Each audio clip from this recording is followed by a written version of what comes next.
Remind me to focus, falling in trees. We're past our prime and now it's time to leave. Somebody woke you, committing felonies. Arrest a soul that doesn't want to leave. Where am I going? I'm blind, can't you see? My fears are on my sleeve. I'm so lonely and oh so scared. All the times I beg to listen to other thoughts in your head, but oh I hurry, there's nothing to it. Tell me, how did we get so far, and how did it get so? It's written in the air, giving consolation. There's water in my hair. How am I suffocating? There's nothing left to breathe. Someone came and stole me from this life I never leave. Someone came and stole me from this life I never leave. Someone came and stole me from this life I never leave.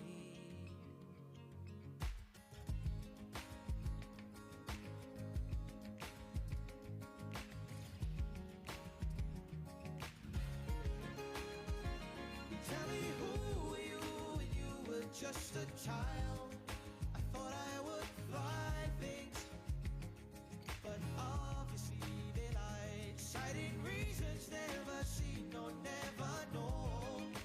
Who were they to tell you? Well, they're all already old. I'm so lonely and oh so scared. All the times I beg to listen to all the thoughts in your head, but oh I hurry, there's nothing to it.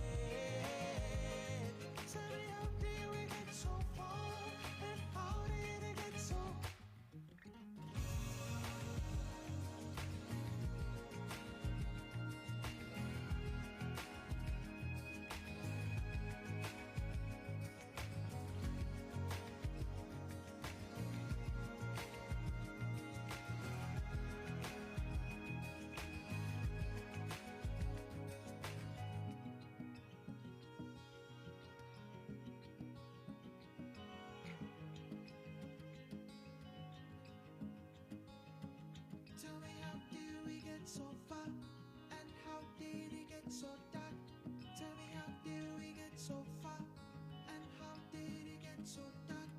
Tell me, how did we get so far, and how did it get so dark? Tell me, how did we get so far, and how did it get so dark? Tell me, how did we get so far, and how did it get so dark? Tell me, how did we get so far, and how did it get so dark? Tell me, how did we get so far, and how did it get so dark? I'm so lonely and oh so scared. All the times I beg to listen to all the thoughts in your head, but oh I hurry, there's nothing to it. Tell me, how did we get so far, and how did it get so?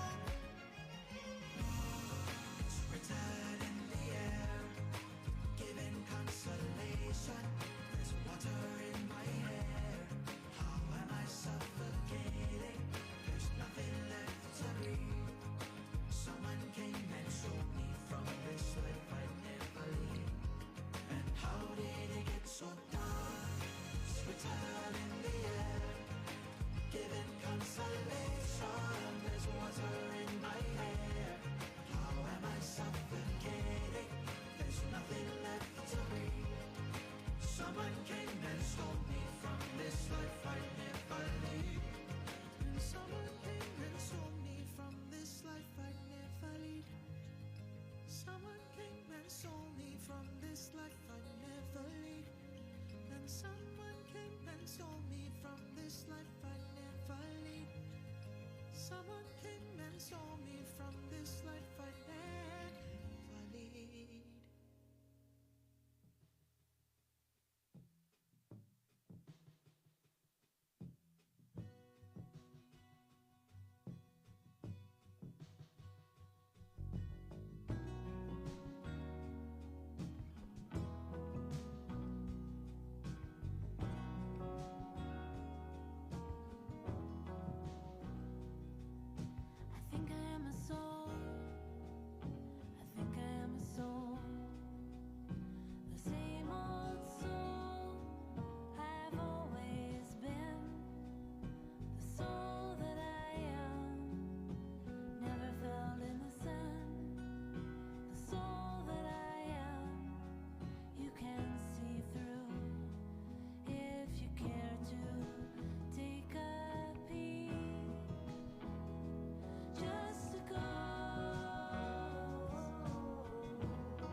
to go astray, floating around 14th Street every day.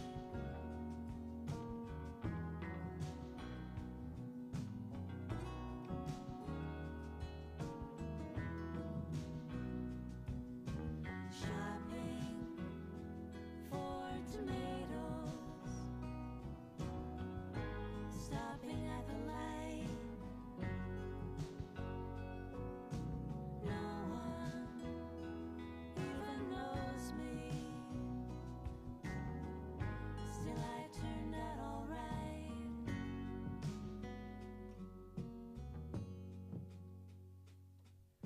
I think I am a soul. Who knows? I heard that souls can roam the universe. The soul that I am, well, it could have been worse. The soul that I am gets lonesome like a million others. Just a ghost.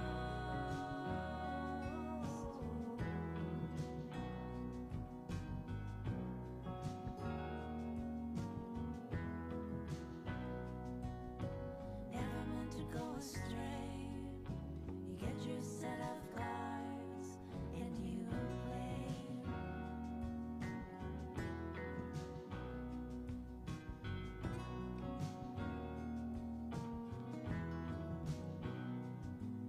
I think I am a soul. Lord knows. Can't you shine your ever love and light on me? The soul that I am begs for mercy. The soul that I am loves the night sky and the moon's face and the silent singing stars.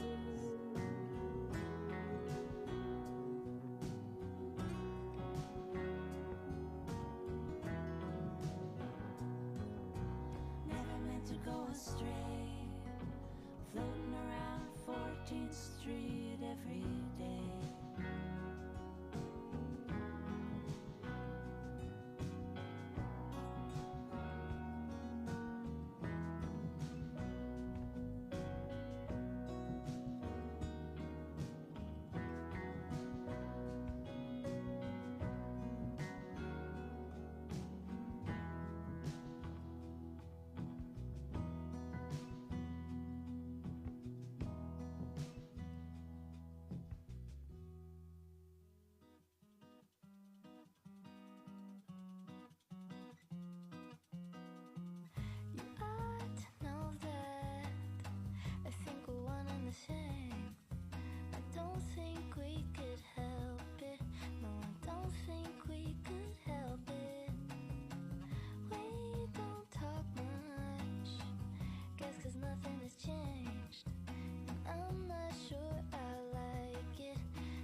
smiling,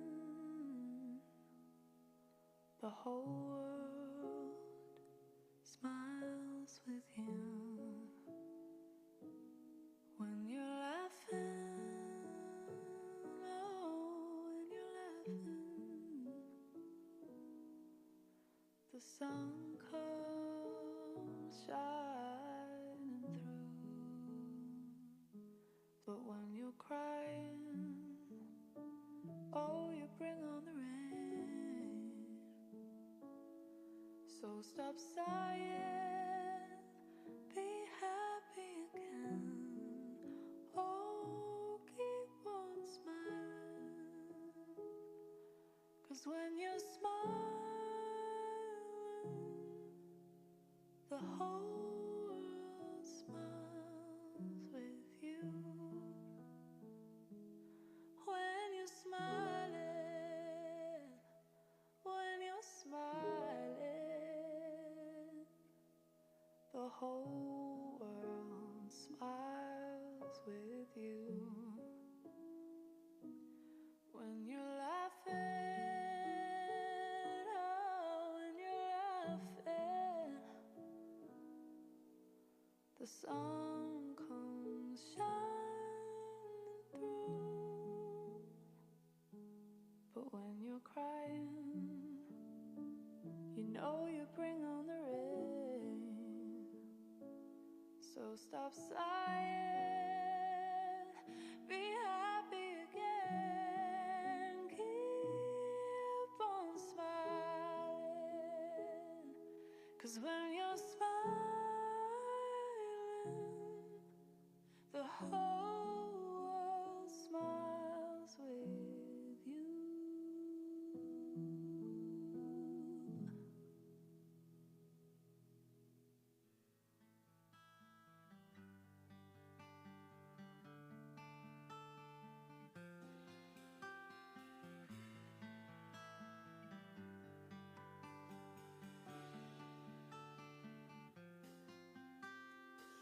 I was always able to write my way out.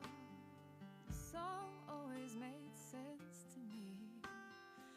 Now I find that when I look down, every page is empty. Well, there is nothing to describe except the moon still bright against the worrying sky. I pray the trees will get their leaves soon. So tell me where to put my love. Do I wait for time to do what it does? I don't know where to put my love. When it came, it was stranger than I had ever imagined. No cracking open of heaven, but quiet and still.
see you navigate the storm. Come find your way, you pull against the ropes. Like pretty porcelain, we'll be cracked and we'll be flawed. Doesn't mean that we won't make it though. I see you fractured at the seams. Can you open up to me? Open up to me, love. I see you wearing thin, so please just let me in. Please just let me in, love. Let me layer you up.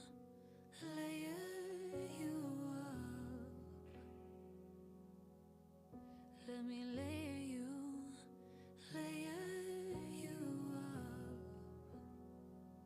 Wrap you up in my heart space, give you a safe place. Cover all of your scars. Let me layer you up.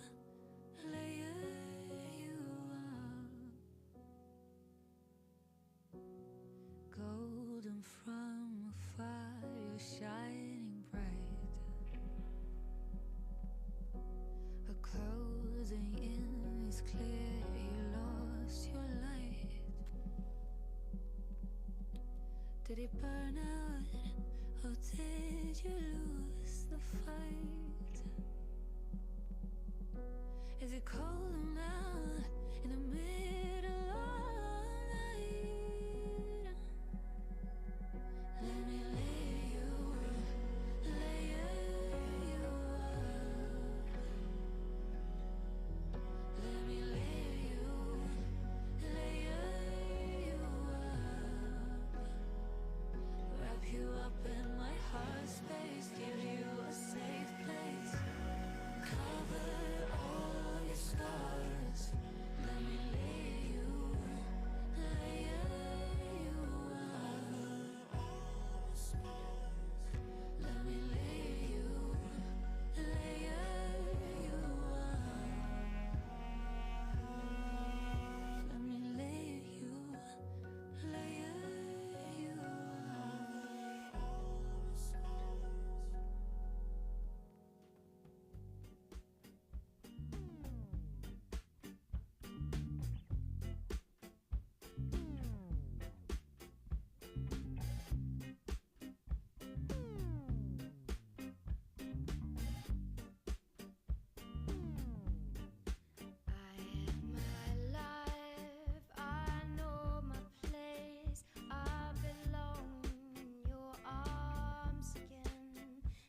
it's clear she'll never love you like me.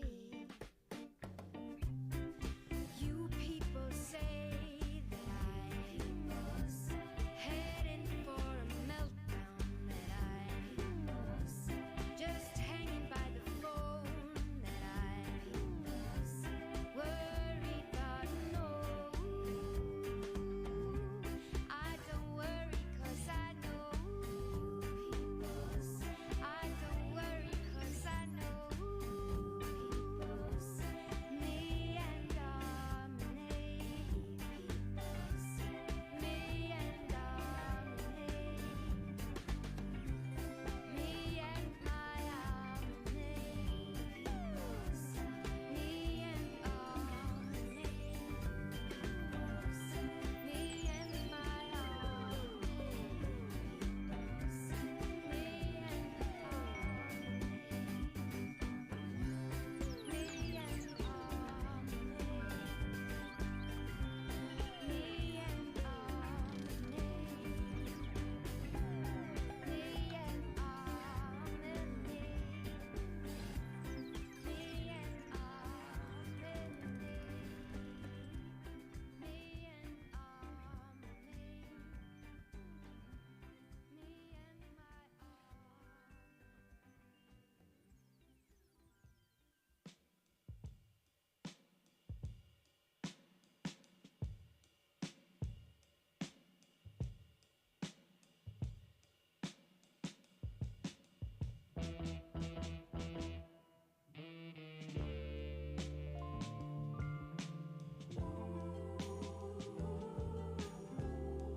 My dear,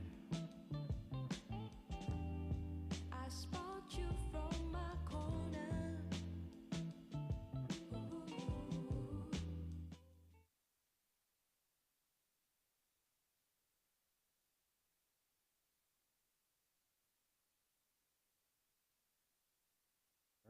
Check, 1, 2, hello. All right, good evening, welcome. My name is Steve Rader Ginsburg. You're here for Cinemental First Fed Community Conversation.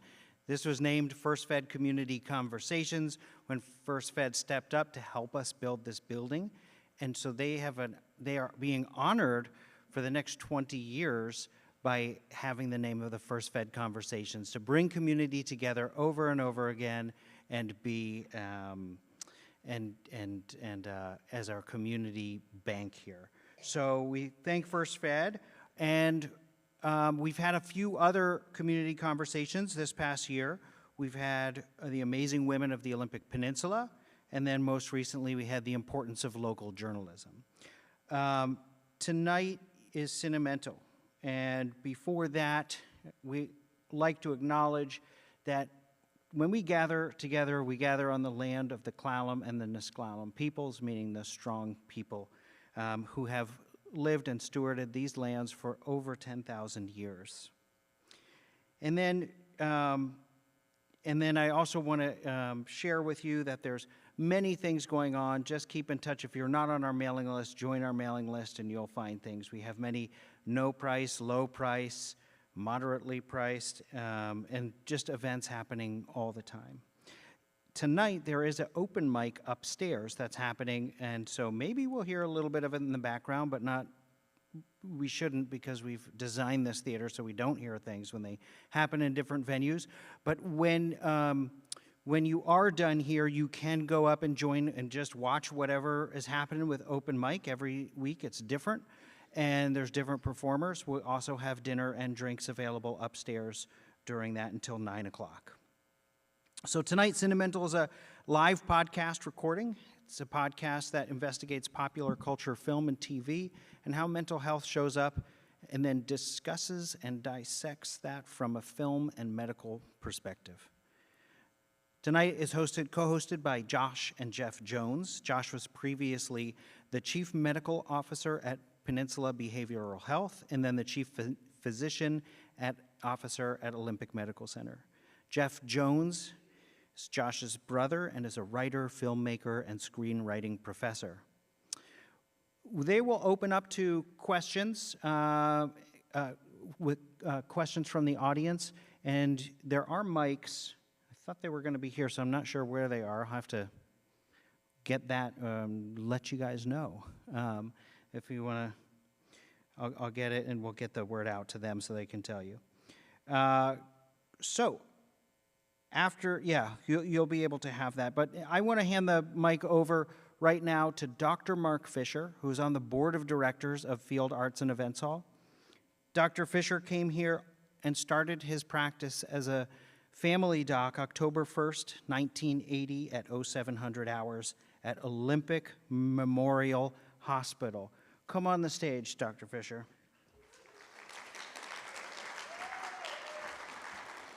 I want to thank and champion Mark. We are trying to dedicate as much time and effort as we can with a task force that Mark leads as in the board of directors, which is a health, arts, and wellness. So we are looking at the intersection of arts and how a facility like this can fulfill our mission of bringing people together to make us stronger, and part of making us stronger is having health and wellness in part of that discussion. So why don't you take it over, Dr. Fisher? Thanks a lot, Steve. Hey, greetings, folks, and thanks so much for coming this evening. And I just have a couple comments. Some of you may have heard me speak before when I show up with my cards. You'll see in a minute. The other thing, as Steve mentioned, might have mentioned, I retired 3 years ago, and this is the first time I've had my white jacket on since I retired 3 years ago. Some of my clothes, when I put them on, I think they've shrunk over time, but this one hasn't shrunk, and I had to scrounge around to find my stethoscope, so I'm ready to go. I don't know if you can see this. Some of you may be able to, I hope so. This is a picture of a little boy fishing out at Camp David Jr. in 1955. Turns out that's me, you know, it gives you a little bit of an idea as to the passion I've had for this area for several decades. If you look closely, I want you to look at this little boy's pants, okay, and then look at these pants, okay? Okay, and I think rubber boots are still in fashion, or now back in fashion. So some of you that I know from working at OMC, you might find it hard to believe that I could encapsulate my 43 years of practice in pulmonary critical care medicine in 2 cards. One of them is this, which you may be seen around town, and the other one, which some of you know I'm passionate about, and that's this. You know, oxygen is good, and there's really, in this day and age we're in, I don't think most people would argue about the need for oxygen. But here it is, no smoking and oxygen and a 40-year career.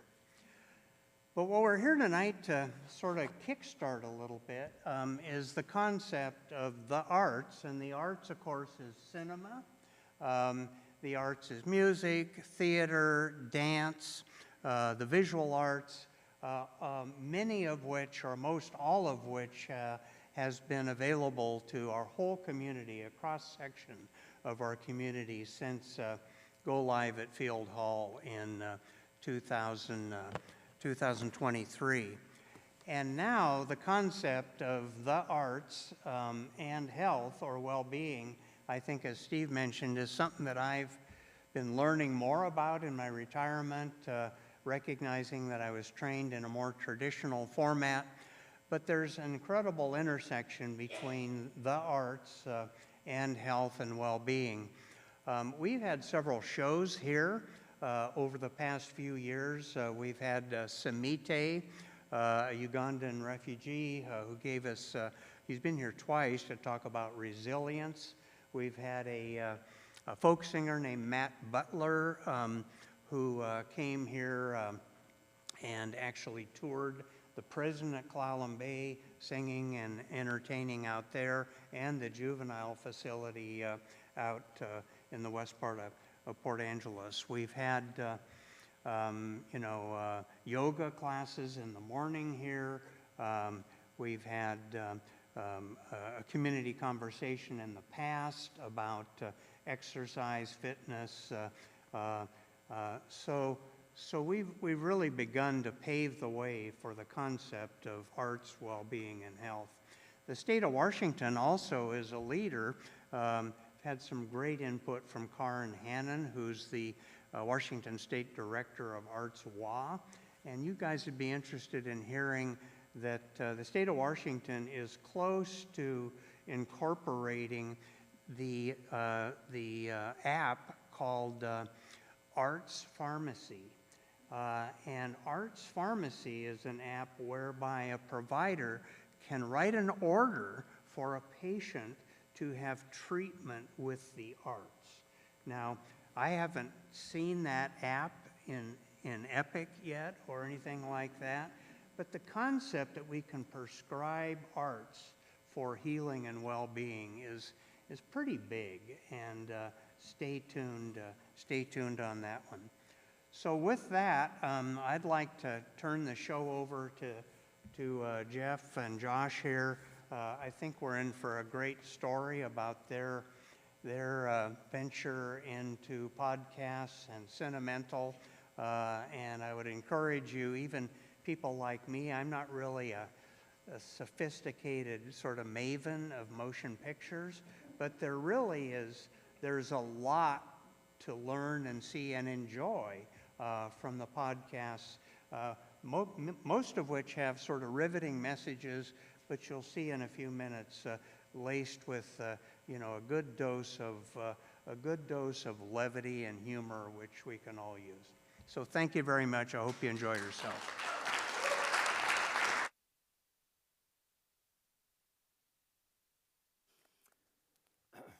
Okay, well, welcome to the first ever live episode of the Cinemental podcast.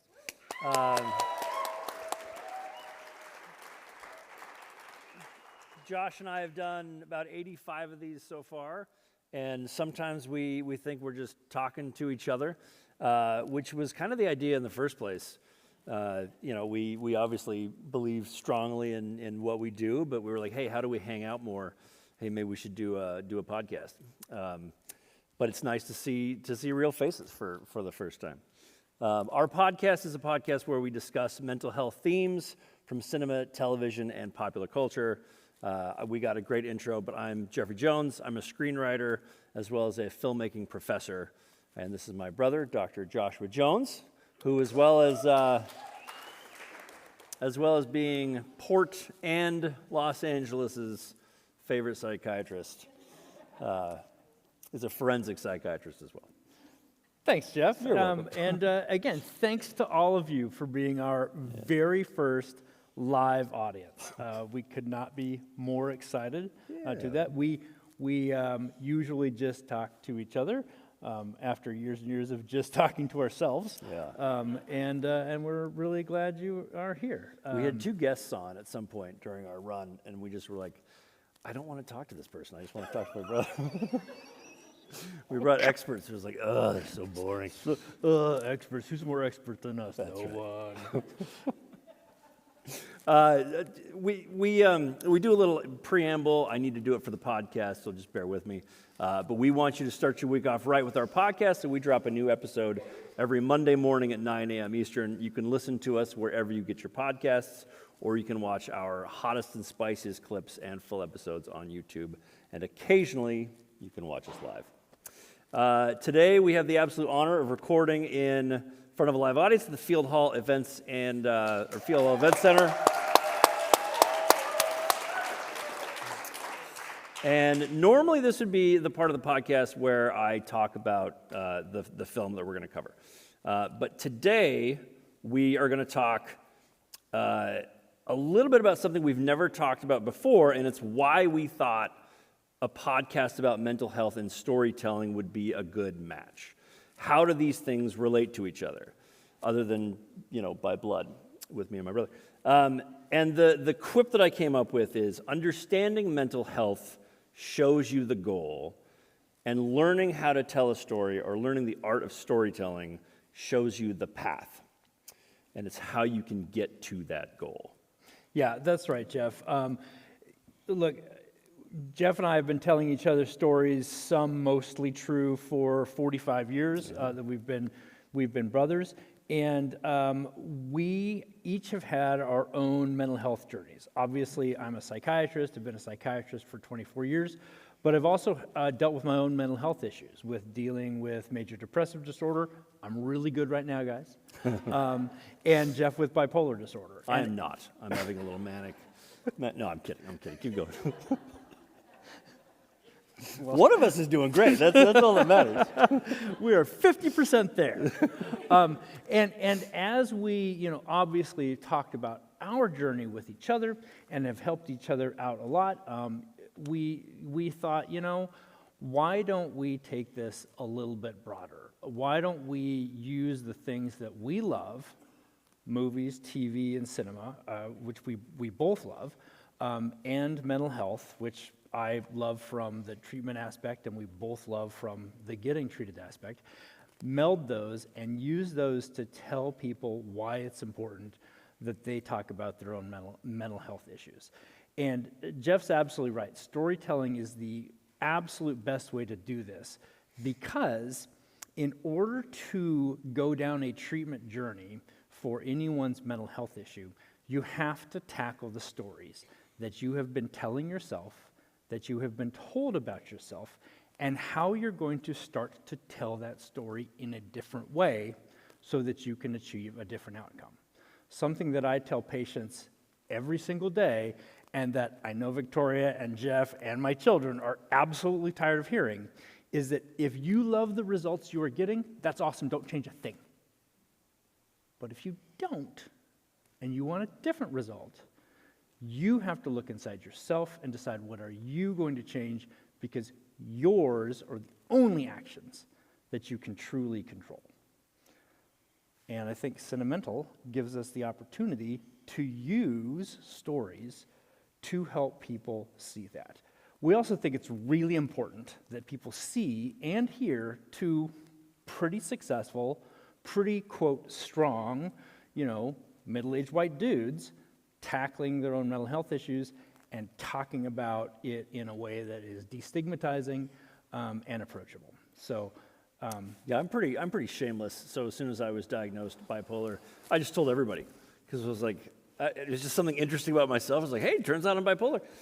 And a lot of my friends would be like, hey, I kind of have similar feelings to the way you're talking. And it's like, go get help. There's nothing wrong with it. And so helping to destigmatize it is one of our goals. Josh? Just saying destigmatizing is good, but also challenging. Very challenging for myself, apparently. I spell it with a Y. It's very strange. Anyway, so we're going to talk a lot about change. And one of the reasons why mental health is so hard to change is because it's not obvious. If you have a thorn in your foot, you take it out. Your broken arm, you set it, you cast it, be on your way. Your brother accidentally cracked himself in the head with a hammer trying to take a door off a Jeep Wrangler. You take him to the hospital. First, you laugh at him. Thanks for that, Josh. It was really funny. It was not really funny. But mental health is different. It looks different. Yeah, that's right. With mental health, the wounds aren't necessarily obvious, and those wounds become beliefs pretty quickly and pretty easily. I'm not good enough, or I'm nothing unless someone loves me. These words require real change. These beliefs aren't built up from one moment in time, but happen insidiously over months or years. And the change can often hurt more initially than the wound itself until folks start to get better. We didn't talk about this, but I'm just going to mention it briefly. because it has to do with the storytelling aspect. I believe so fundamentally that everybody should understand storytelling structure, and that's one of the things that, that Josh and I talk about a lot. The crazy thing about storytelling structure is that it wasn't invented. It was noticed. It was reflected. The human experience is the experience that we see in storytelling structure, and so when you understand it, it really does give you a roadmap. And all stories are the same. You have a main character. They're living their normal life. Something happens where they decide, maybe I'll make a change. They go on that journey of change, and they eventually change their belief and become a new person. And if you think about every great story that you tell, like you're at a bar or you're at a party, and it's the best story that you tell, you are going to tell that story with perfect story structure because it is the human experience. It's not invented. It wasn't invented by Quentin Tarantino or Steven Spielberg. It's just a reflection of how we change. And it's fascinating. Once people understand it, they know how to change themselves. And so that's why I love storytelling so much. We're going to show you a quick clip to to start us off. I think most of you have seen it. If you haven't, it's from Good Will Hunting, where Robin Williams and Matt Damon are saying goodbye after doing some pretty great work together. But in this scene, Matt is going to have a breakthrough. Before we take a look, I want you to learn a term we use in screenwriting, and it's called the lie the character believes. So this is the false belief that a main character starts the story with. It can be the way they see themselves, it can be a way of acting in the world, but the lie gets exposed during the movie and a character changes. So let's watch, and then we'll talk about that a little bit. We can cue up the Good Will Hunting. There we go. What is that? This is your file. I have to send it back to the judge for evaluation. Oh. Hey, you're not gonna fail me, are you? What's it say? Want to read? Why? Have you had any, experience with that? 20 years of counseling. Yeah, I've seen some pretty awful shit. I mean, have you had any experience with that? Personally. Yeah. Yeah, I have. Sure ain't good. My father was an alcoholic. Mean fucking drunk. He'd come home hammered, looking to wail on somebody. So I'd provoke him so he wouldn't go after my mother and little brother. Interesting nights were when he wore his rings. Yeah, he used to just put a wrench, a stick, and a belt on the table and just say choose. Well, I gotta go with the belt there, Vanna. I used to go with the wrench. Why the wrench? Because fuck him, that's why. Your foster father. Yeah. So, what is it, like, Will has an attachment disorder? Is it all that stuff? Fear of abandonment? Is that why I broke up with Skylar? I didn't know you had. I did. You wanna talk about it? No. Hey, Will. I don't know a lot. You see this? All this shit.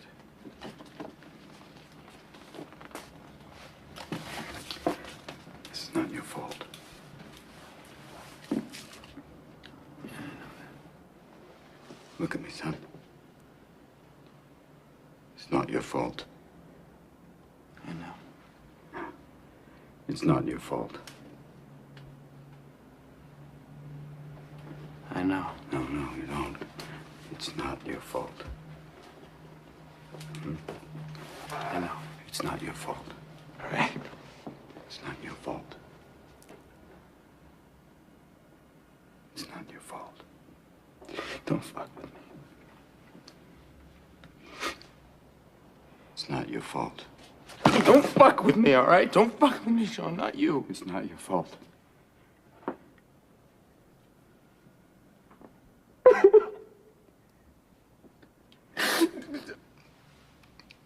It's not your fault.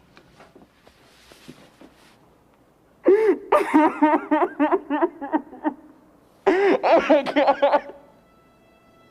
Oh my God, I'm so sorry.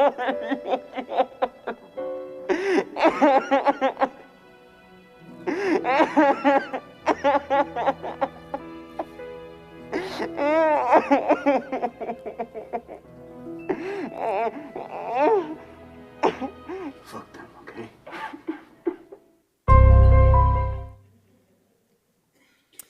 I think I could watch Good Will Hunting once a year, and I don't think that would be a waste of my time.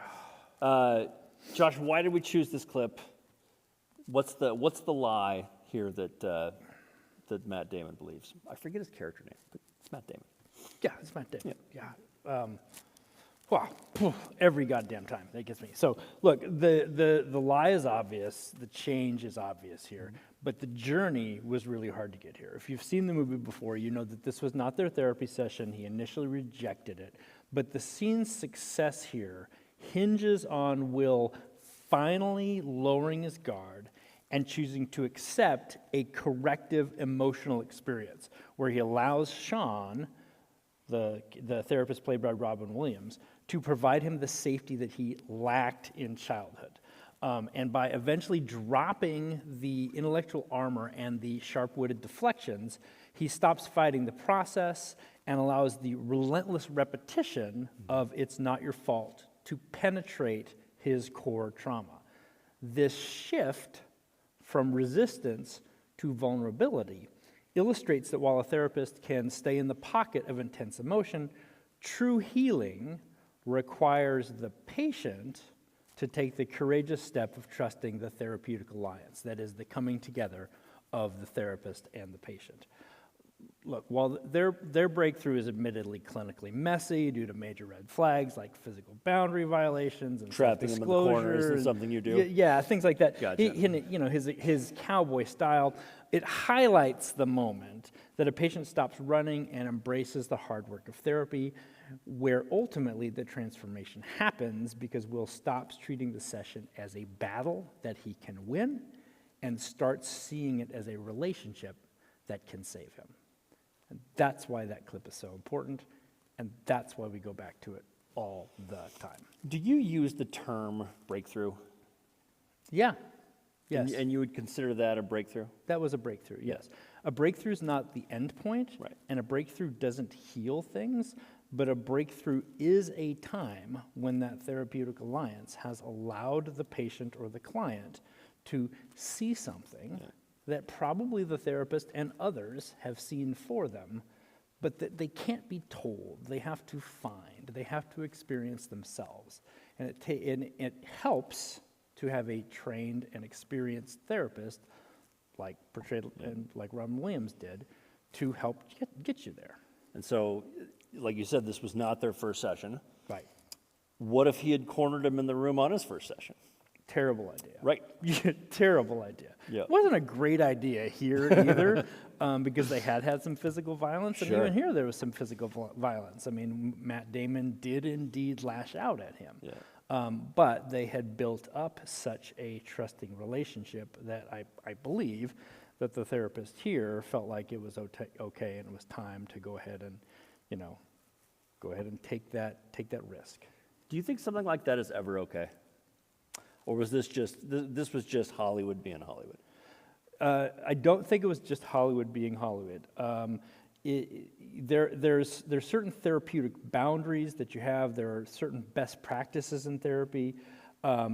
Trying to not have physical contact with a client is one of them, but it is not absolute.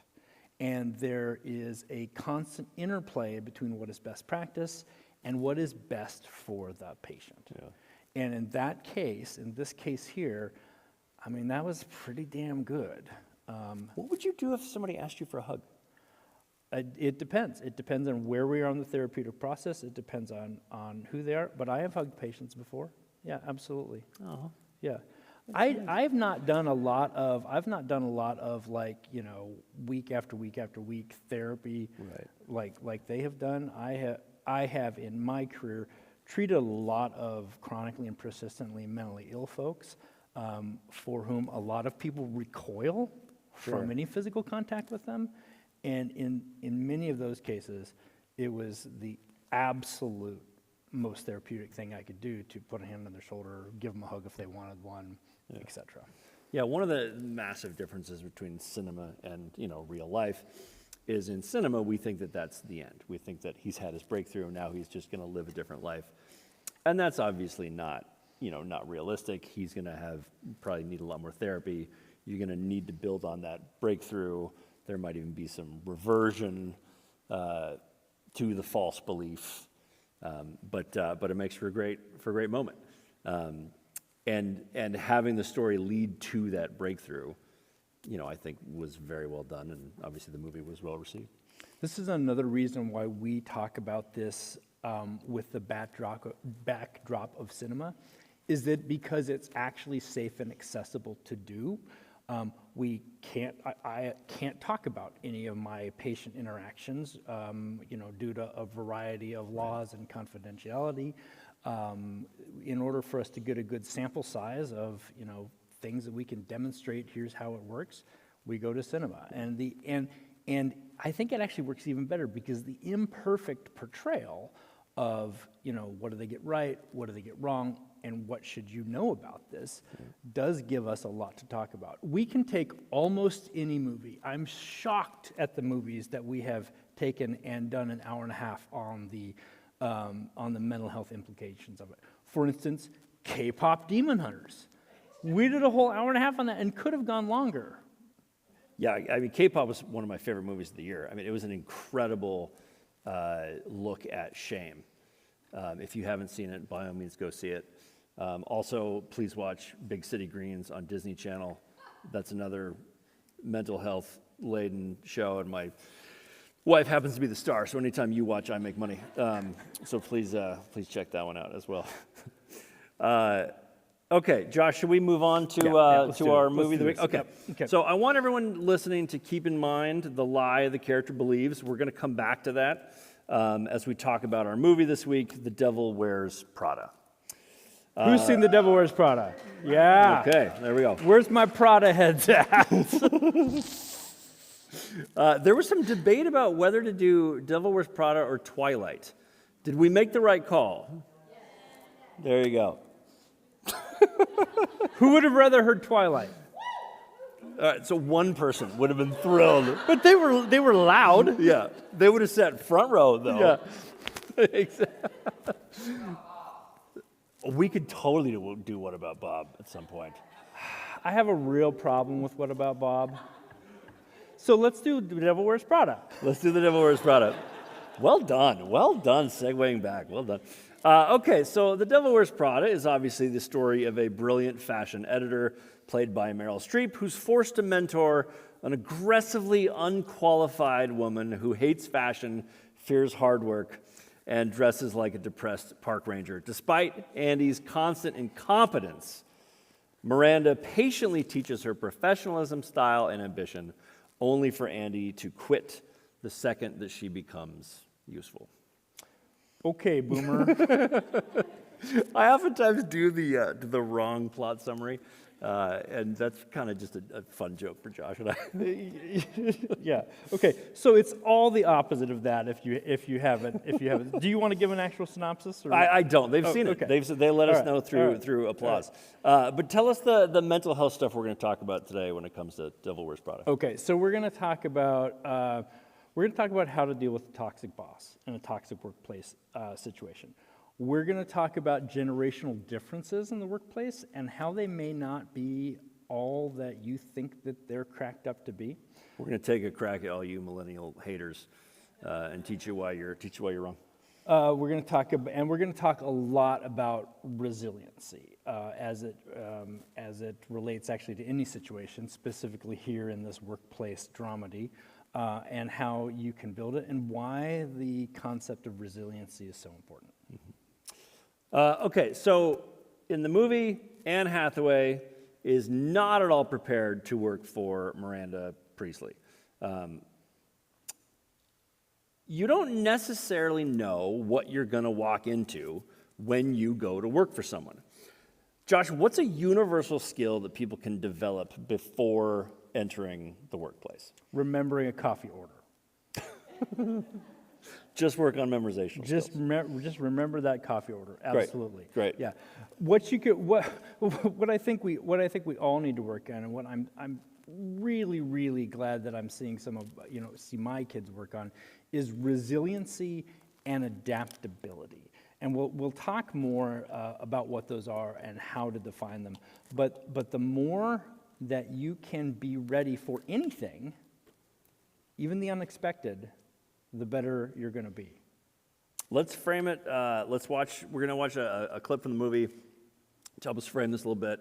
Let's cue up the Stanley Tucci clip. If we could. She hates me, Nigel. Stop. Pause it for just 1 second. Sorry. And that's my problem because... Oh, Or we'll wait, just watch no, it. it's not my problem. I don't know what else I can do, because if I do something right... Yeah. Just to set up the scene a little bit, the Anne Hathaway character has just been annihilated by Miranda Priestley. And so she goes to the Nigel character to talk about how she feels that she's been done wrong, and she's going to learn a life lesson from Stanley Tucci.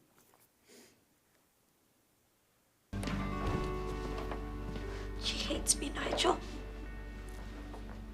And that's my problem because... Oh, wait, no, it's not my problem. I don't know what else I can do, because if I do something right, it's unacknowledged. She doesn't even say thank you. But if I do something wrong, she is vicious. So quit. What? Quit.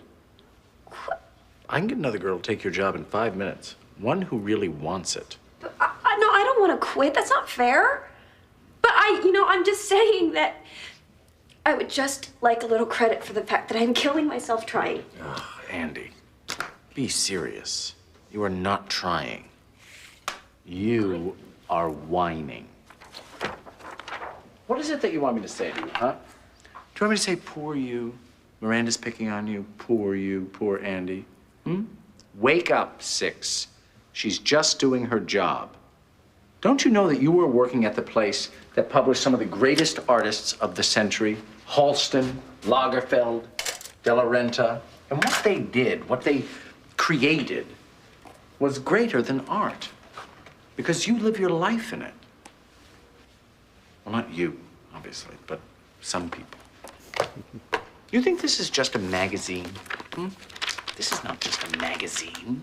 This is a shining beacon of hope for... Oh, I don't know. Let's say a young boy growing up in Rhode Island with 6 brothers, pretending to go to soccer practice when he was really going to sewing class and reading Runway under the covers at night with a flashlight. You have no idea how many legends have walked these halls. And what's worse, you don't care. Because this place, where so many people would die to work, you only deign to work.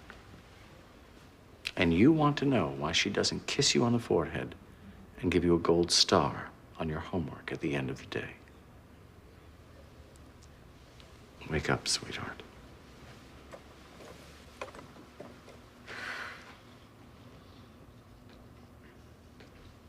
Okay, so I'm screwing it up. I don't want to. I just wish that I knew what I could do to...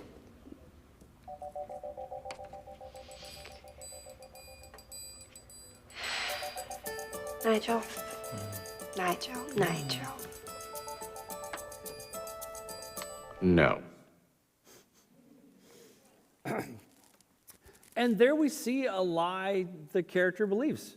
I'm working hard enough. And she has a breakthrough in this moment. Josh, is it good workplace practice to stab someone in the head with a pencil? I have been hit in the back of the head by my assistant with a pencil. Did you really? Yeah, absolutely. amazing. Like within the first 6 months of me working there. Oh, yeah, that's it's great. terrible. Yeah, she's sitting right there in the audience. But no, it's not great workplace practice to assault somebody. No. Okay. No. Turns Okay, out. so what are we seeing in this clip, Josh? Walk me through it. Okay, so what we're seeing is the Anne Hathaway character finally figure out that she has to reappraise what she's doing. Right. So think of the Anne Hathaway character when she first starts working at the magazine. She's brilliant, but she's fragile. She treats every sharp word from Miranda Priestley as a personal indictment of her soul. Mm-hmm. That is the opposite of resiliency. Resiliency is not about being a tough guy or taking the hits. It is the psychological ability to maintain your core sense of self while navigating a high-pressure environment. In the beginning, Anne's character has a fixed mindset. She believes that if she's failing at the desk, then she's failing as a person. And a lot of us get stuck in this kind of mind trap at a job. But as the movie progresses, we see a shift, and we start to see it right here. She starts to create a cognitive reappraisal. That is the act of changing your perspective on a stressful situation to change how it makes you feel. Feelings are important. They can also lie, but they are important. Instead of seeing a coffee run as a demeaning chore, she begins to see it as a tactical maneuver in a larger game. She stops reacting and starts responding, right? The difference being the agency, the control over it that she starts to feel. How do you train that, though? How do you train it in advance? So how you train it in advance is through a lot of intentional thinking and processing about what you've done and what's going on. You can do it with a therapist, but you don't have to. Right. You can do it with a mentor. You can do it with a parent. You can do it with your child. Good, ideal parenting, not that we all do this, not that we can all do this all the time, helps build resiliency by pointing out to kids when they have a stumble, what they did right, what they might have wanted to do better, and feeling some mastery over the failure, as opposed to feeling failure in trying to master it. Mm-hmm. So that is continuously pushing your comfort level, and when you run up against your comfort level, processing afterwards and saying, what could I have done differently? What could I have done better?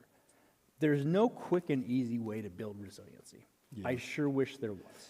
I tell you this though, one of the ways that I chose to build it in my own, and I didn't even do it consciously, was learning how to negotiate. Because I used to be a talent agent before I was a screenwriter. I was an agent for 15 years. And so I, did a lot of high-level negotiation. And one of the things that I would do is I would play out every scenario. So I knew, it was like, what if they come in and they're like, you know what, we don't like your talent, he's fired, we don't even want to continue negotiating. What if they come in and offer $5,000? What if they offer $80,000? What if they offer $1 million? And I would play all these things out in my head, every possible scenario.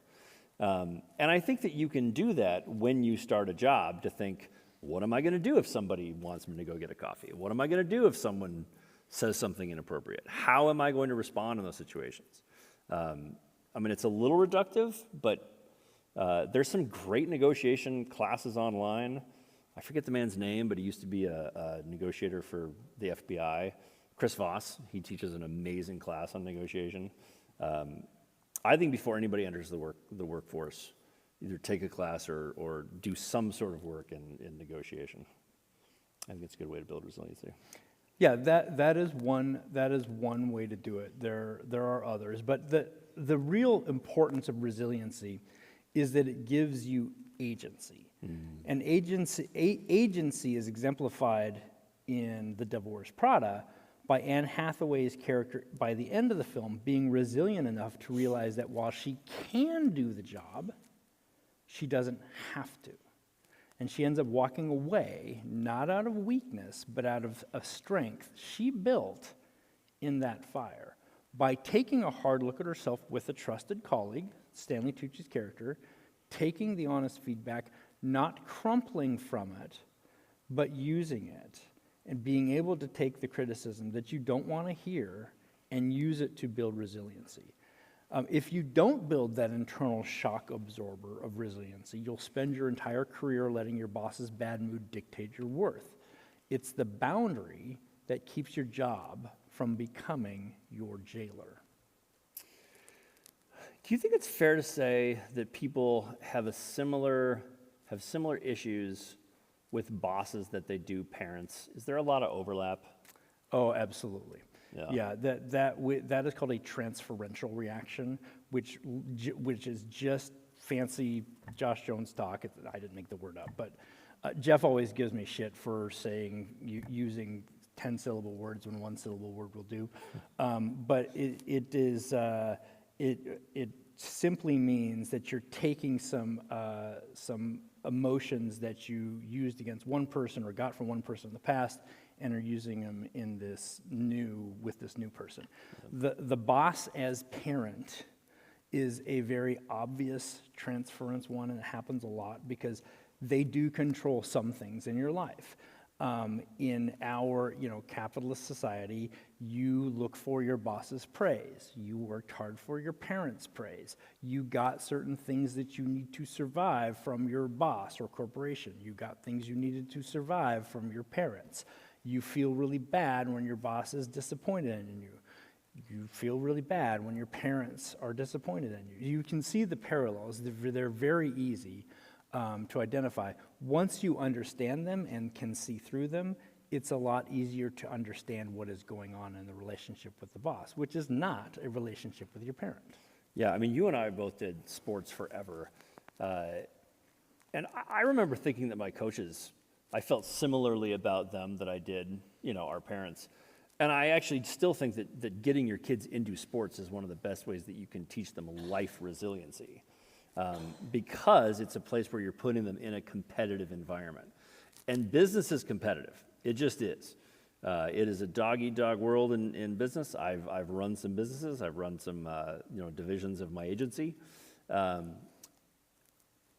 Being able to train resilience that early in a competitive field, I think is fantastic. And once I got to the point where I was getting coffee, I had coaches in college that would make us run until we threw up.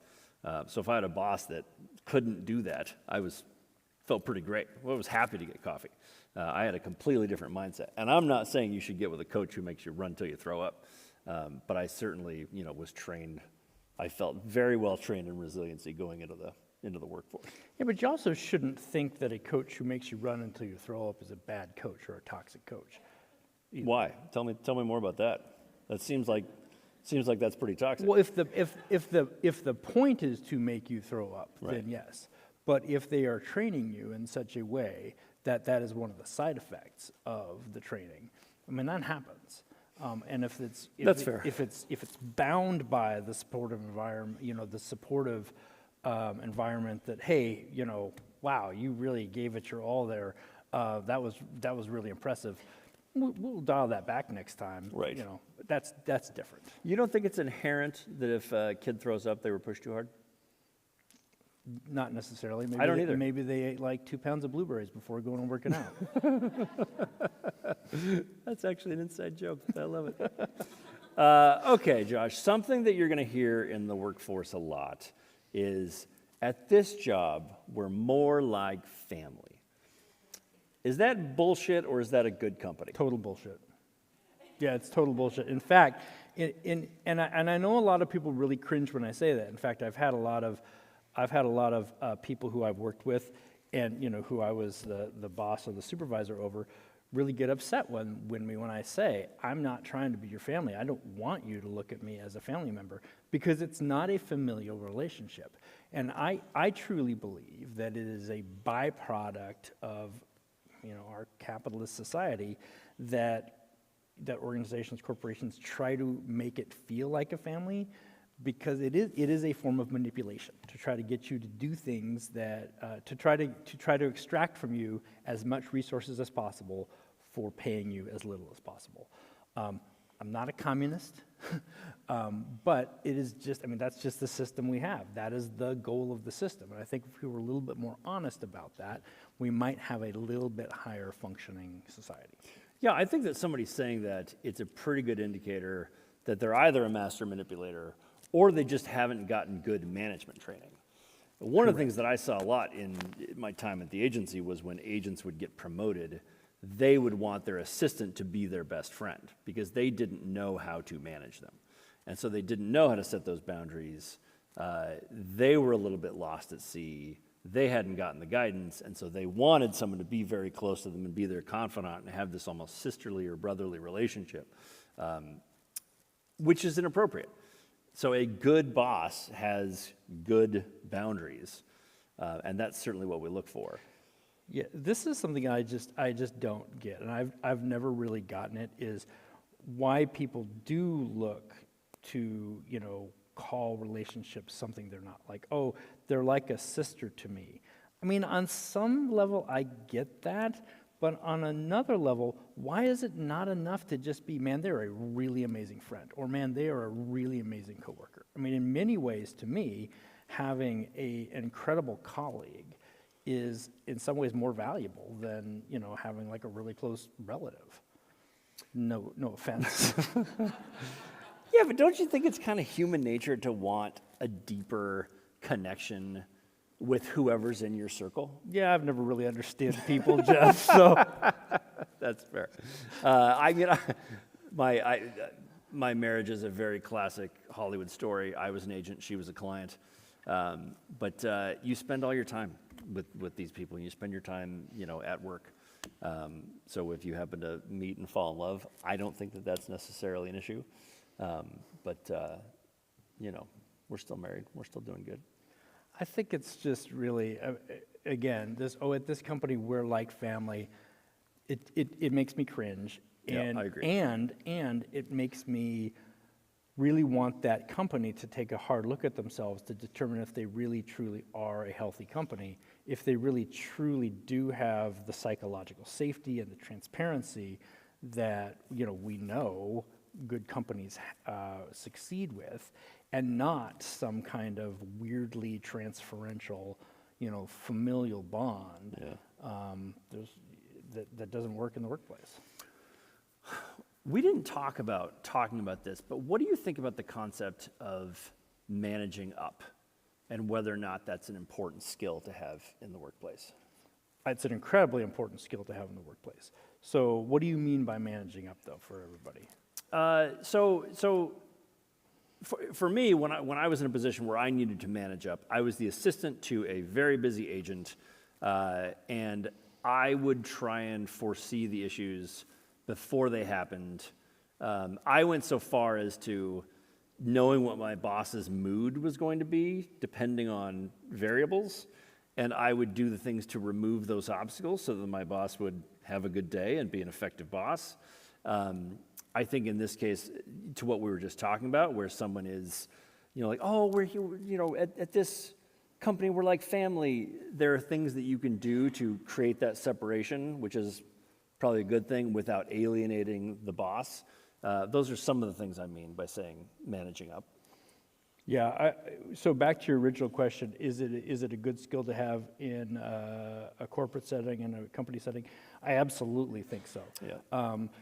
Again, it depends on what your goal is. If your goal is to succeed, if your goal is to get the team objective, done in your workplace, then absolutely managing up, making sure that you have a good, making sure that you and your boss are on the same page about what that means is really important as well.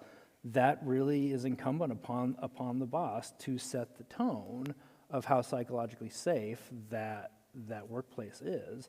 Are you able to have those conversations? But absolutely, managing up and making sure that your very busy boss only deals with the things that they can deal with and not having to deal with other things that somebody else can do. That's how you make an effective company. Yeah. Okay, let's talk a little bit about it's something that I think you and I disagree on a little bit, and we're going to talk about motivation and management through fear and or positivity. Let's see the cerulean blue clip. This is a clip where Andy sort of sticks her foot in her mouth and scoffs, and Miranda takes her to task in the room. Let's take a look at that one. No, and I've seen all this before. Deskins is trying to reinvent the drugway, so actually Where are all the other dresses? we have some right here and then And Anani. watch and listen.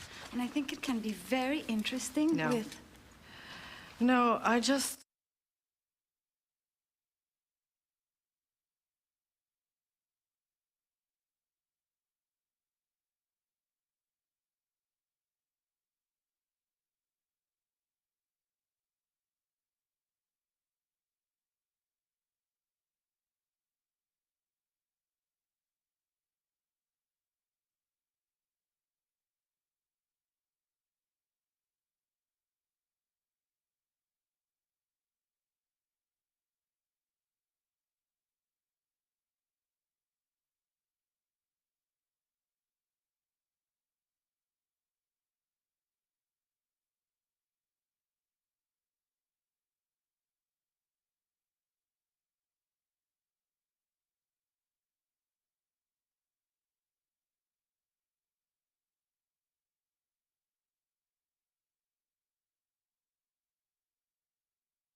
If I was taking a task like that, I would just still like give her a slow clap for how effective it was. There's a couple things going on in this clip, though, Josh. There's obviously how she treats Andy, but there's also how she treats everybody before she treats Andy. And Miranda has obviously created an environment where people aren't comfortable giving their opinion. What they're trying to do is please Miranda. You cannot do your best work when that is your goal, correct? That's absolutely right. Yeah, if the goal becomes to avoid the boss's ire, then you are not giving your honest opinions about what is going on. It is not psychologically safe for you to really even have an opinion. The only thing you're trying to do is avoid embarrassment, is avoid shame. All right. Talk about psychological safety for a second. Yeah, so psychological safety, I am becoming more and more convinced. Nay, I am convinced after having, done some years of study about... That you should use the word nay in more of your daily conversation. Nay, I shall use this word. I say to thee. God. So that shan't go unnoticed, but what I will say about psychological safety is that I am really convinced that it is the magic that goes into making groups, not just companies, groups succeed. And what psychological safety is the belief among the members of that group that they can express their opinions about the group's shared tasks without fear of reprisal, retribution, or shame. It is no more complicated than that, and yet companies are paying ungodly amounts of money to try to replicate it. And one of the reasons they're doing it is because Google pretty much proved that psychological safety was the key piece amongst 180 of their teams that they studied that predicted that team's success. No other factor, not how many resources they had, not the education level of the contributors, not the tasks that they were given, predicted success as well as psychological safety. Yeah, we're not going to have, I don't think we're going to have time to watch the last clip, but in the last clip, we see that we were going to show a clip where Miranda is talking to Andy in the car, and she's just betrayed Stanley Tucci, and she says, I am the only one who can do this job. And that's also, that's a form of narcissism, correct? Yes, absolutely. Yes, Miranda Priestley in this movie, does she meet criteria for narcissistic personality disorder? I could probably gin up enough to say that, yes. But yes, she's a narcissist. She's your classical, your prototypical narcissistic boss. And a narcissistic boss is also going to be probably the boss who puts employees in the situation we just saw Andy in. Yes, absolutely. And they go hand in hand? They can absolutely go hand in hand, for sure. I mean, the way that situation should have been handled, in my opinion, is that, should have noticed the scoff, said, hey, put a pin in that, let's talk about it later, gone about the task on hand, and then gone and given her the kinder lecture about cerulean than in front of, instead of shaming her in front of everybody else. So you don't see any value in that amazing monologue? See, I feel like you trapped me a little bit there. Yeah. I mean, let's just get this out of the way. I mean, Meryl Streep is an absolute gem. She's a treasure. Yeah. One of the things that make this role so great is that her public persona is the opposite of it. She's just like a gloriously beautiful person. And the fact that she plays this role with such a nod and a wink sarcastic that I'm not really like this makes it even better. Yeah. But no, I don't think that plays any real positive purpose.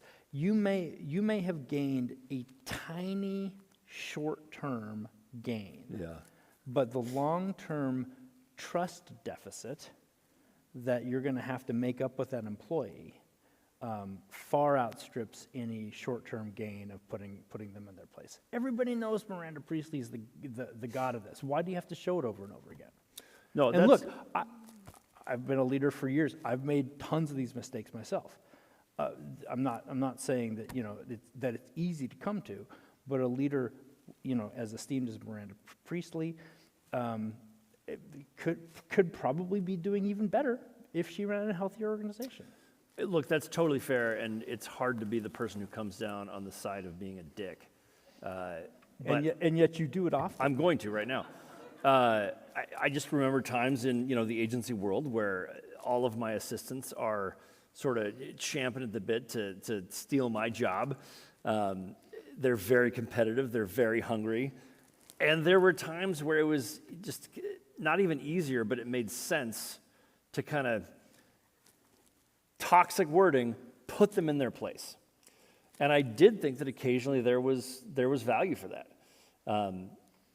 Is there some leeway for a more competitive environment, or am I just a jerk?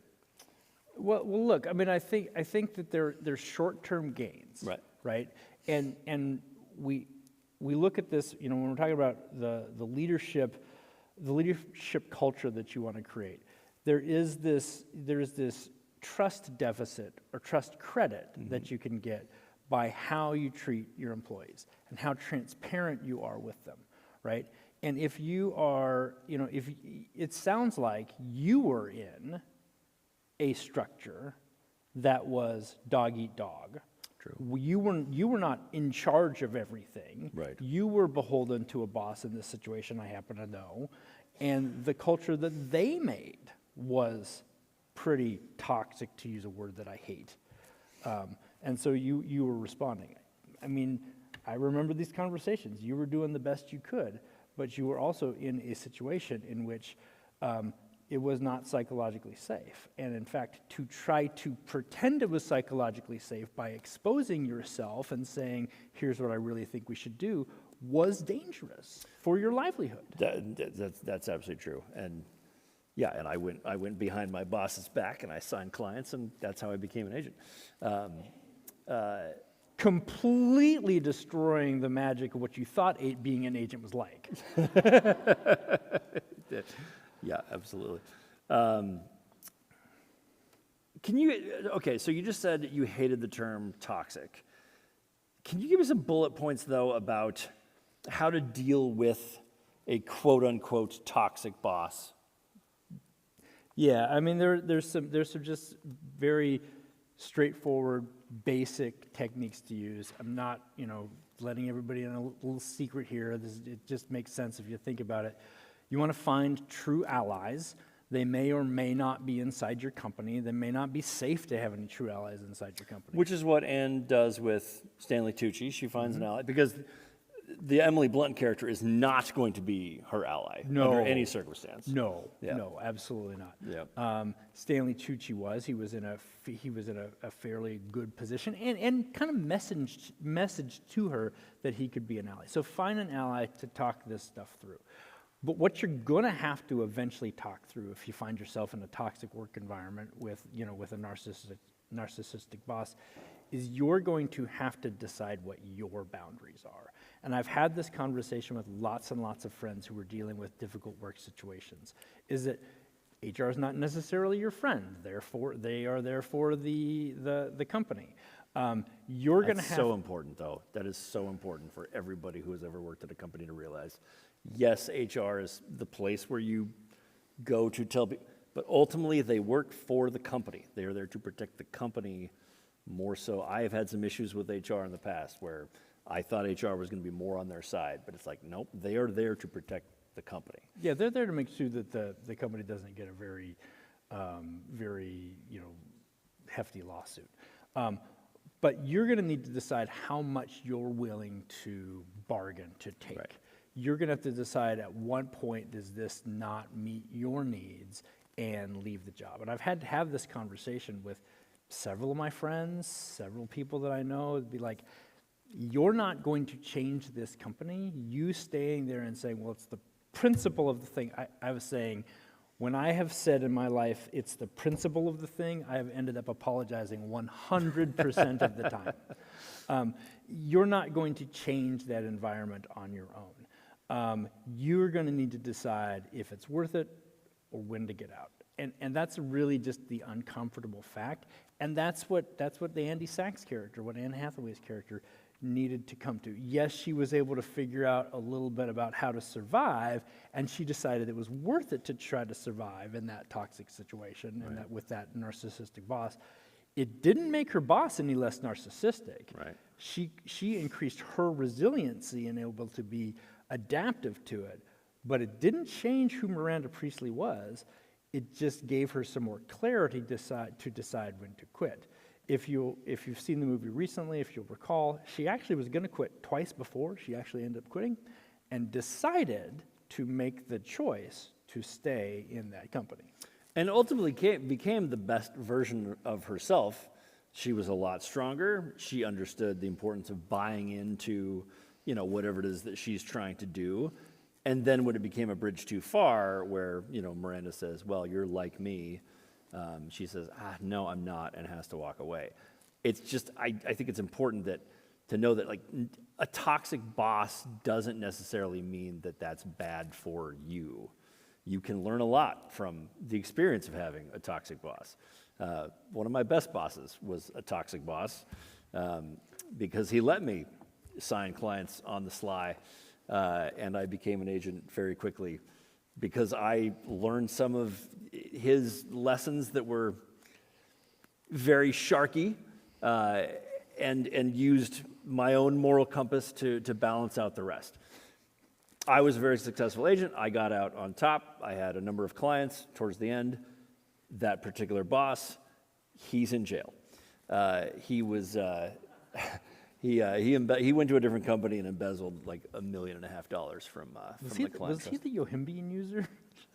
No, I don't know what that is. Oh, okay. That's don't worry anyway. About it. So the other thing that I do have to tell people when they talk to me about their difficult work situations, is sometimes that they'll talk to me and I'll think to myself, this doesn't really seem like it's necessarily that the company is really that terrible. It seems like this is just a bad fit. Right.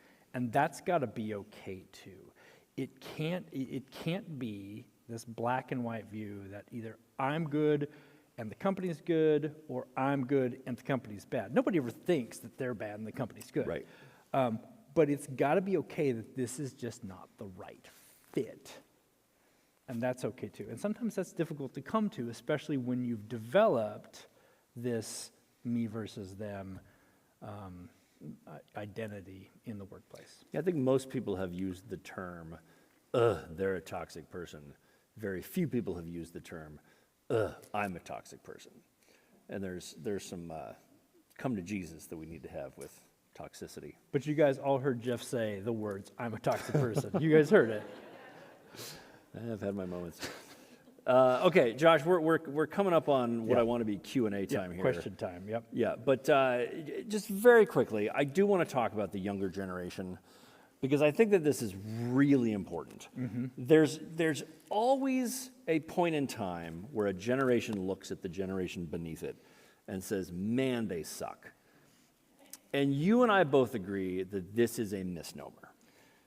Yes, I do. And I think actual scientific studies that go ahead and look at the true work differences between generations or the generation gaps really do point out that there's really not a lot of scientific data that suggests that the next generation is lazier or et cetera. And I think that blaming these generation gaps for problems at work is really just an easy excuse that ignores who people really are. I do think it is natural because, by God, I turned 50 this year. I'm pretty pissed at 25-year-olds just for being 25. But it is this blaming the generation gap, it is a trick our brains use to turn complicated feelings into simple labels, which helps us avoid the hard work of actually talking to each other and actually learning about kind of new, unfamiliar, and sometimes scary people. When you judge people by the year they were born, you're not seeing the person, you're just seeing a stereotype. And it is often not their age is why they struggle at their job. Usually the real reason is bad communication. Right. Poor training. Yep, poor training or being too tired. Look, people of all ages want the same things. They want to be respected, they want to be challenged, they want to have choices, and they want to feel like their work matters. That's universal. That bridges generations. So to build a great team, we need to stop looking at birth dates, stop painting people as, Gen Z versus millennials versus Gen Xers, and start looking at how they treat each other and start looking how we can train people based on what their inherent skills are and what you need as an employer or a teammate. Yeah, I probably have a little bit of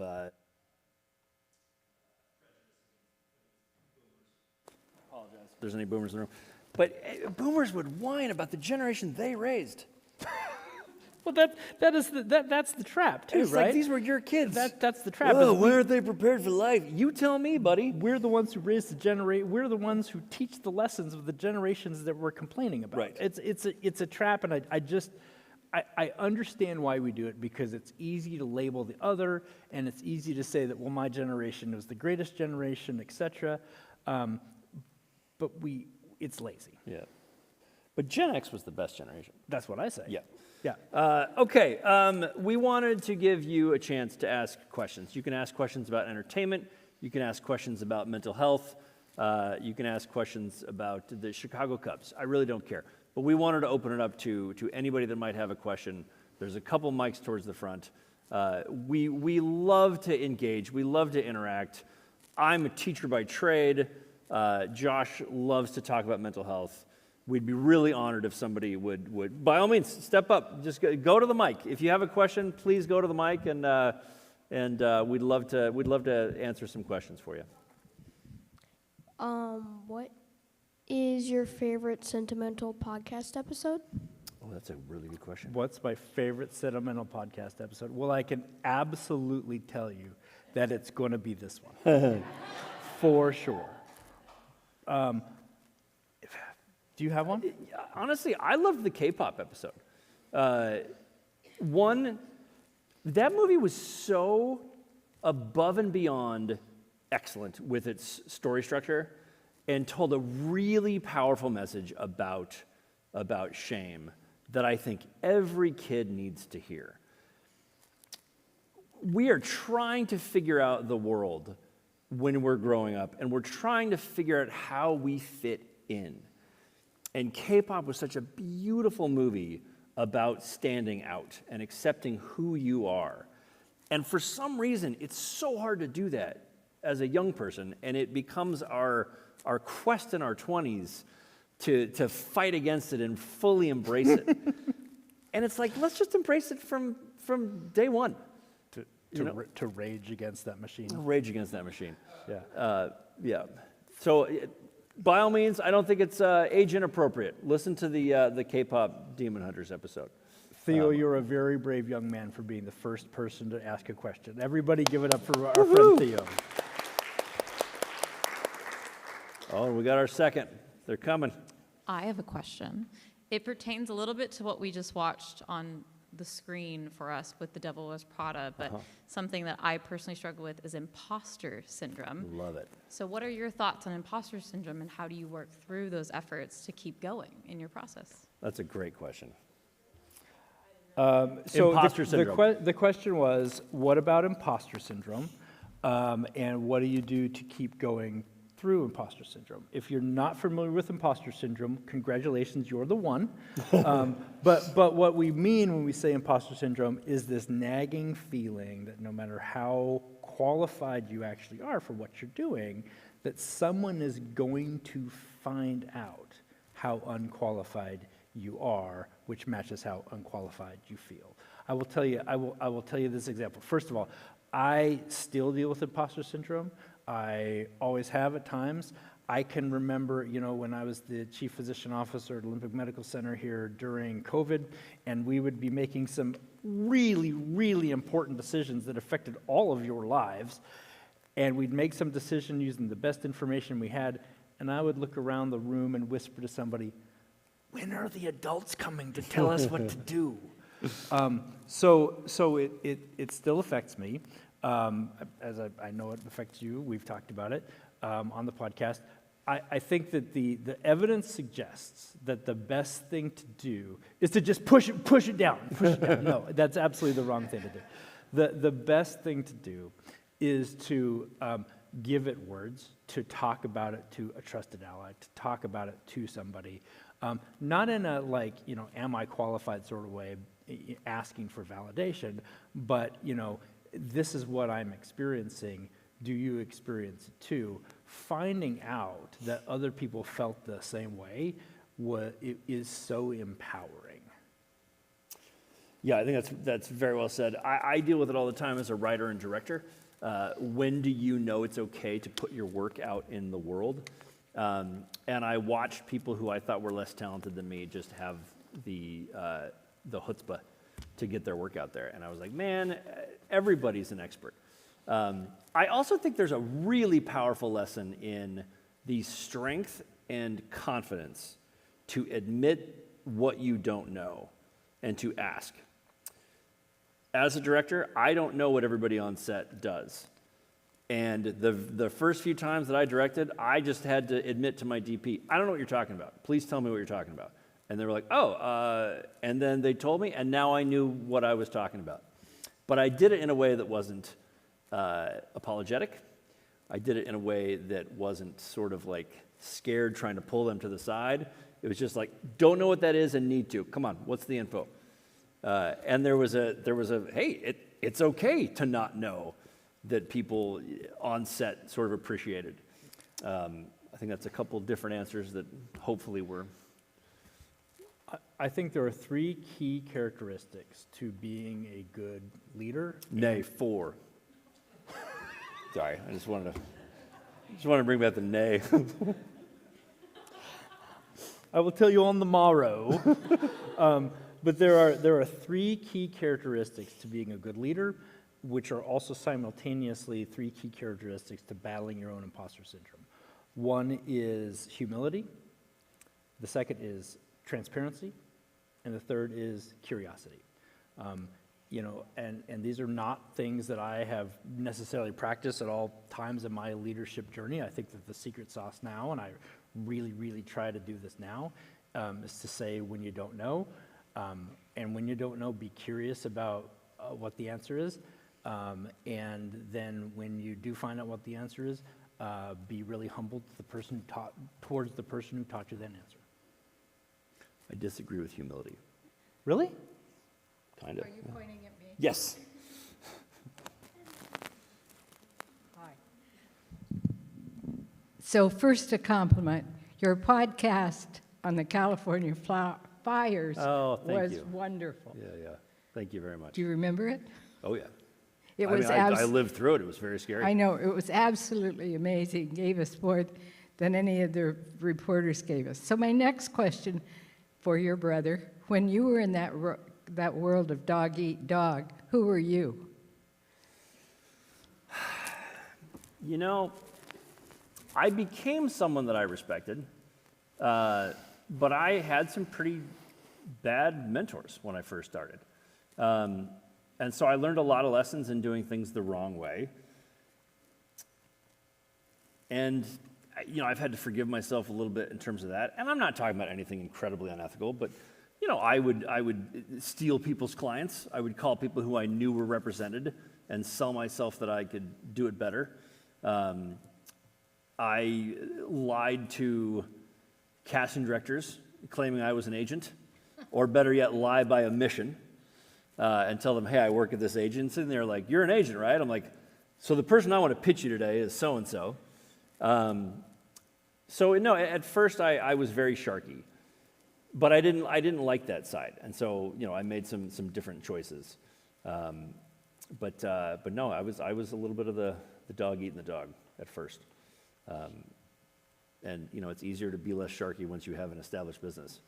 But at first, no, I had some. I actually got hired by my second agency because of how I stole their client. I signed them out from under them, and they talked to their boss, and they were like, "I'm sorry, I'm leaving. I'm going to go with Jeff." And they were like, "Well, what did he say?" And so she told them all the things that I said, and they were like, "This guy's really impressive. Let's meet him." And so they met with me, and were like, "We want to offer you, a job. Bring our client back and come with her." And then I asked my agency if they wanted a match. They said no, and so I went to a different company because of the way I stole their client, and that was that world. Yeah. Not anymore, however. Sure. I'm reformed. By all means, yes, yell it out. It's fine. When were you discovered to be bipolar? What have you done about it? And does it affect your life every day? I'm going to repeat the question just Yep. so we go over. So the question was to Jeff about when he discovered he was bipolar, what did you do about it, and how it affects you today? Recently, it was about 3 years ago. And when I discovered it, my life made so much sense. I had something called hypomania for 20 years, where I would stay up all night for 2 weeks in a row and get 0 hours of sleep. Now, that sounds hyperbolic, but it is not. I would just not sleep. And it was a superpower. I got so much work done. I loved it. And I eventually got to the point where I was too old and too tired, and I started having the depressive swings. And I had a really, really dark depressive swing, and thank God for my brother. I called him 3 or 4 times a day during that period. He helped me, my wife helped me, see a doctor, finally get medication, which took forever. I was in a very dark hole for a long time. Once I got on the proper medication, I've been doing great. And I remember the first time in years where I had a day where I felt normal. And that felt amazing. Because what would happen is I would drink coffee in the morning and get depressed, and then I would drink at night and get manic. And I did that every day, and it was miserable. And then I quit drinking entirely. I haven't drank in 3 years. I stopped doing coffee. I got back into it when my second kid was born. But I just have these days where I feel normal, and it feels incredible. And I had no idea that swing wasn't normal. And that's why I want to do this podcast with Josh, because that part alone is worth having the conversation and telling people, like, if you're feeling this way, you can get help. And there's nothing wrong with you. You just might need some help. Did you pass that on to your children? I don't know. We'll see. One of them certainly runs a little anxious for my taste. But yeah, we'll see. And whatever they go through, both my wife and I are going to meet them with a kind heart. My wife, has struggled with some issues herself. But, we're going to be there for our kids and see them through the storm. Yeah, absolutely. Yes, please. Thank you. Yeah, so how do people find our podcast? So we are Cinemental, that's C-I-N-E as in cinema, then mental, M-E-N-T-A-L, Cinemental podcast. It is available on all the major platforms. You can also find it on YouTube, where you can see full episodes. You can see clips. The clips are really funny.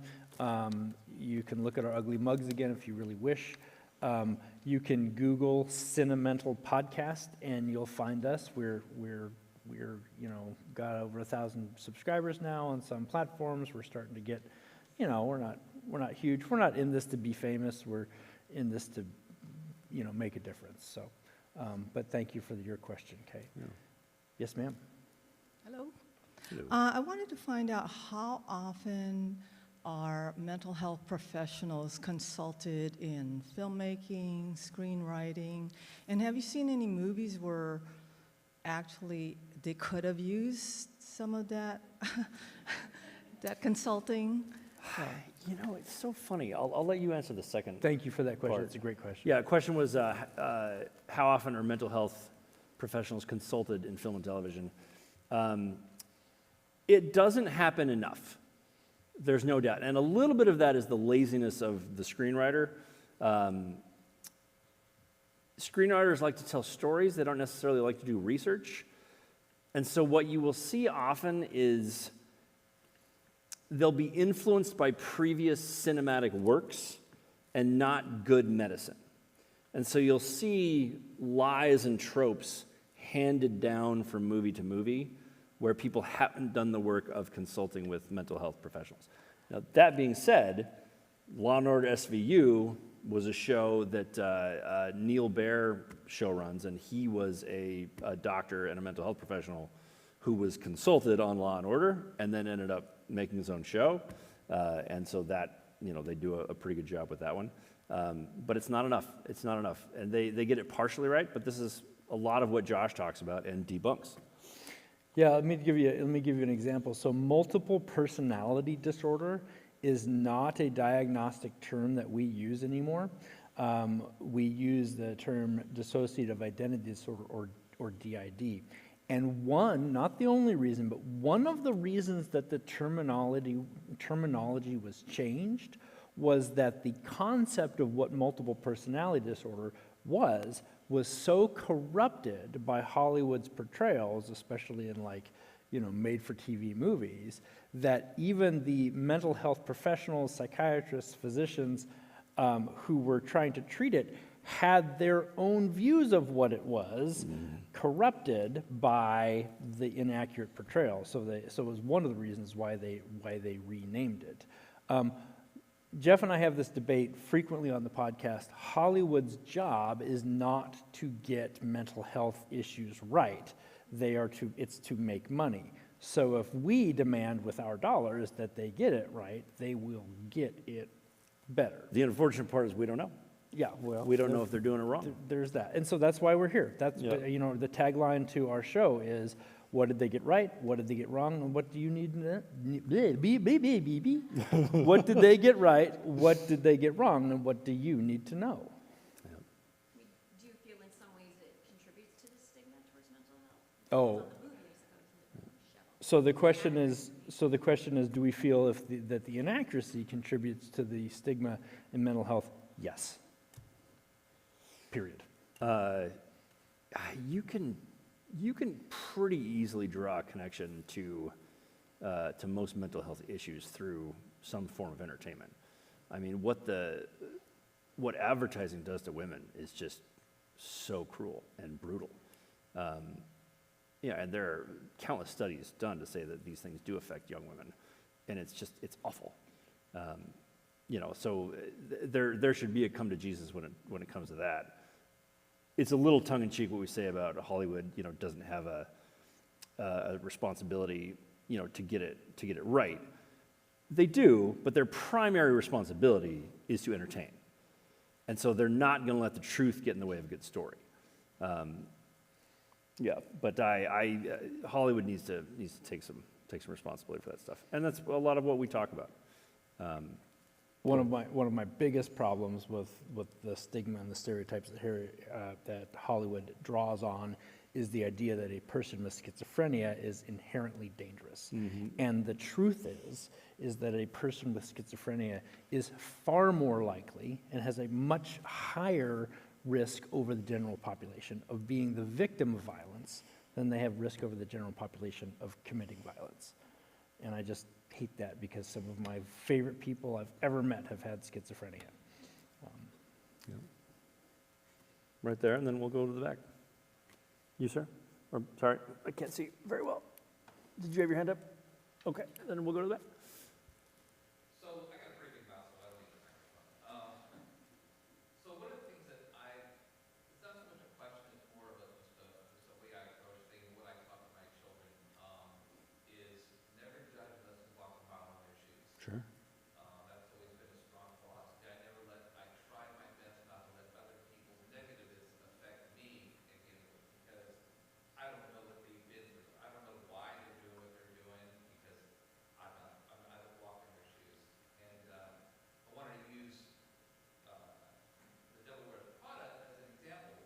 People look at the main character and call her a narcissist. If you look at if you see the whole story, you realize that here's a woman who is basically succeeding in a man's world, and the men are doing what they're doing to try to tuck her down at every opportunity. So I don't see her as somebody who's being mean to be mean.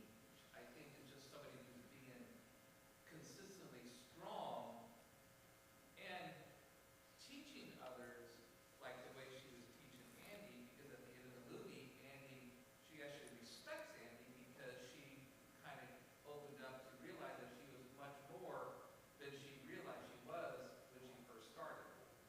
That's not the definition of someone who's narcissistic, because a narcissist is only concerned about their popularity, their reward. They don't care about anybody else.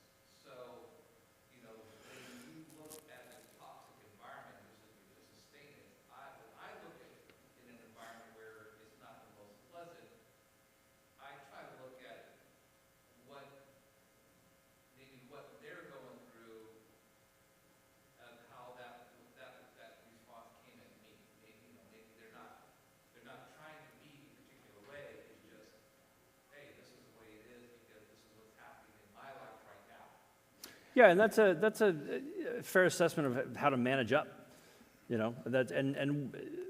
There's a lot of empathy to be had for the Miranda Priestley character, and empathy, being different than sympathy, and understanding, who she is, where she came from, et cetera. But there's a lot of really great examples of people who didn't end up being like her, who were in those positions of power. But I love your comments for several reasons. One, just thanks for making it. Two, this is a debate that Jeff and I have with each other frequently. You're absolutely right. It is difficult to judge people if you haven't been in their shoes. It's one of the reasons why we do this for fictional characters. Mm-hmm. But the other thing that Jeff and I talk about frequently on the podcast that we think we have a responsibility to call out is that we have this perspective from being, two middle-aged heterosexual white men with privilege, and we get that as much as we can get that, And so, having the conversations about, how a very strong, powerful woman got that place in the workplace comes from, we strive to have it from a place of humility and curiosity. I agree. I think that there are a lot of reasons, and we didn't get into this fully. There are a lot of reasons why Miranda Priestley's character may have developed this way, but at the end of the day, the key defining hallmark feature for her, despite the smirk at Andy Sachs at the end, is her lack of empathy for her fellow people as she's going through her machinations, which is the underlying core feature of a narcissist. Which is different than narcissistic personality disorder, too, correct? Well, it is. I mean, narcissism, and we talk about this. I suggest that you listen to our podcast on the very psychologically deep Top Gun Maverick, in which we talk about narcissism and we talk about adaptive versus pathologic narcissism. You'll note, other than me briefly stating maybe she has narcissistic personality disorder or not, I didn't say it was that. She has narcissism, which is a behavior that she portrays. So I think what you're saying is spot on. It deserves a lot of debate. And one of the reasons why it is so amazing to talk about mental health through the lens of cinema. Thank you. Yeah. You want to outro us? Yeah, that was a pretty good mic drop moment. We can bring it home. Yeah. This is our outro we always give, so I'm talking to our listening audience right now. Thanks as always for watching or listening to Cinemental and our coverage of Jurassic Park. We forgot to change the name in the document again. Thanks as always for watching or listening to our coverage of Devil Wears Prada.